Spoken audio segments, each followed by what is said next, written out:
તો આજના સમાચારમાં વાત કરીએ તો કોલકાતામાં પ્રોમિસ ડેના દિવસે એક ભયાનક કાંડ સામે આવ્યો છે। પ્રોમિસ ડે ઉજવવાના બહાને 3 દોસ્તોએ સગીરાને હોટલમાં બોલાવી અને નશો કરાવીને ગેંગ રેપ કર્યો હતો।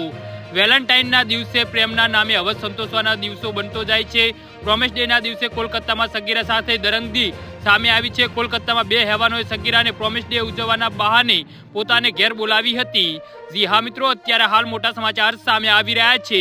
ફરિયાદ દાખલ થયાના કલાકોમાં જ ટેકનિકલ લેડીઝના આધારે બંને આરોપીઓની ધરપકડ કરવામાં આવી છે।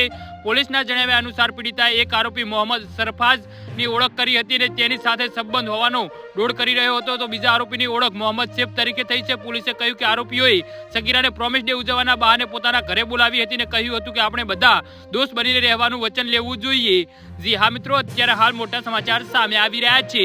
આ પછી નરાધમોએ તેને નશીલું ડ્રિંક આપ્યું હતું, જે પીધા પછી તે બેભાન થઈ ગઈ અને ત્યારબાદ હેવાનોએ તેની સાથે દુષ્કર્મ આચર્યું હતું। પીડિતા બેભાન બની ત્યાં સુધી આરોપીએ હેવાનિયત આચરતા રહ્યા હતા અને દોસ્તોએ દુષ્કર્મનો વિડીયો પણ બનાવ્યો હતો।